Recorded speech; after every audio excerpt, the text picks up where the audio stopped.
बचपन में गाय चराते थे। थोड़ी सी अवस्था में 12-13 वर्ष की अवस्था में बंदी छोड़ कबीर साहिब ने इसी स्थान पर दर्शन दिए।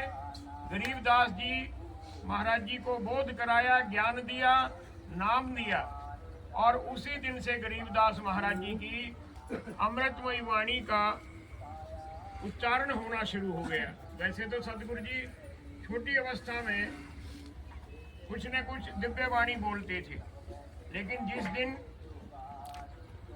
कबीर साहिब का दर्शन हुआ और कबीर साहिब ने आशीर्वाद दिया, तब से गरीबदास महाराज जी को आत्मज्ञान, अनुभव ज्ञान हो गया। और ये जो वाणी का पाठ छुड़ानी धाम में चारों तरफ चलते हैं, देश में विदेश में, ये वाणी तब से महाराज जी ने बोलनी शुरू कर दी। तो यहाँ पर ये 151 फुट लंबा, 151 फुट चौड़ा, 5 मंजिला सफेद संगमरमर का कबीर महल बनना है। अभी 3 महीने से काम चल रहा है। ये 4 दीवारी हुई है। हर साल 1 मंजिल 4 हो जाएगी। जून के महीने में यहाँ भंडारा प्रारंभ हो जाएगा, पाठ शुरू हो जाएगा कबीर जयंती के अवसर पर। इसके बगल में 70 फुट बाई 70 फुट का लहरतारा तालाब बनाया जाएगा।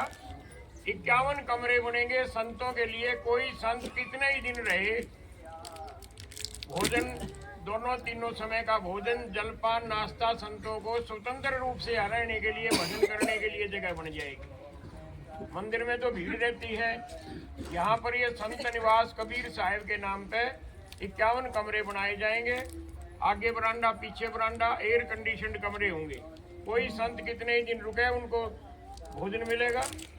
108 फुट लंबा, 31 फुट चौड़ा 2 मंजिला भंडारा बनेगा। 50 शौचालय, स्नान घर बनेंगे। 4.5 एकड़ में कबीर साहिब के नाम से गौशाला बनाई जाएगी। 1.25 एकड़ में गाड़ियों की पार्किंग बनेगी। चारों तरफ बढ़िया बढ़िया छायादार वृक्ष लगाए जाएंगे। इस स्थान का नाम मैंने बहुत सोच समझ कर कबीर महल रखा है। वैसे कबीर की कुटिया, कबीर का आश्रम, कबीर का मंदिर, ये तो नाम बहुत जगह हैं। कबीर साहब झोपड़ी में रहते थे, लेकिन वो अखिल ब्रह्मांडों के नायक हैं, अखिल ब्रह्मांडों के मालिक हैं। तो ये महल बनेगा, सफेद संगमरमर का एयर कंडीशन महल है, 5 मंजिला, जिसमें भजन पूजन भी होगा, पाठ भी होगा, प्रदर्शनी भी लगाई जाएगी। सदगुरु कबीर ने, गरीब साहिब ने जो जो लीला दिखाई है, उनके बड़े बड़े स्वरूप लगाए जाएंगे।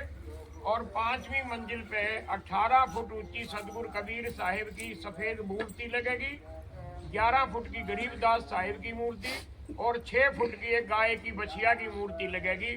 वो दृश्य दिखाया जाएगा कि गरीबदास साहिब ने बिना ब्याही हुई बछिया का दूध निकाल कर सदगुरु का अर्पण किया और कबीर साहिब ने वो अमृत के रूप में दे दिया, प्रसाद के रूप में दे दिया।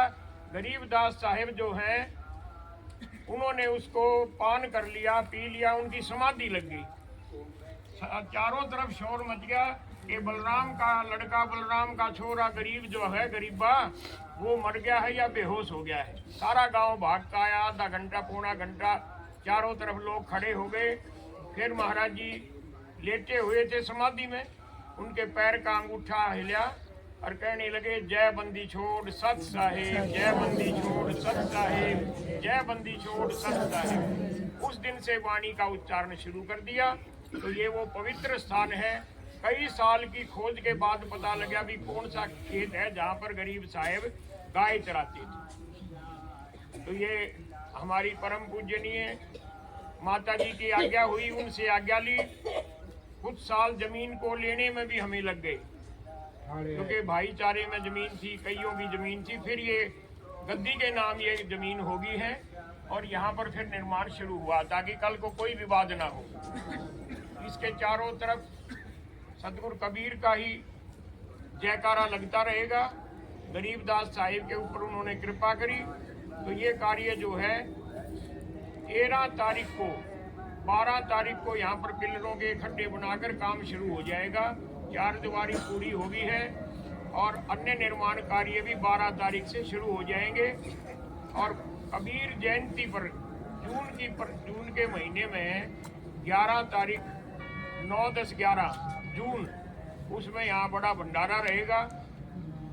पिछले साल हमने तंबू लगा के भंडारा किया था, 56 प्रकार का भोजन बनाया था। इलाके के सब लोग जुड़े थे, हजारों हजार व्यक्ति इकट्ठे हुए। और अब की बार उम्मीद है कि जून के महीने तक एक लेंटर पड़ जाएगा, ताकि लेंटर के नीचे भंडारा हो जाए। आप सब लोग आए हैं, सबका सत्कार है, सबको सत्साहिब है। पहले भाई महापुरुषों को प्रसाद। अनुरोध है कि कृपया चैनल को सब्सक्राइब जरूर करें, सब्सक्राइब भी करें, लाइक भी करें, शेयर भी करें और कमेंट भी दें। धन्यवाद।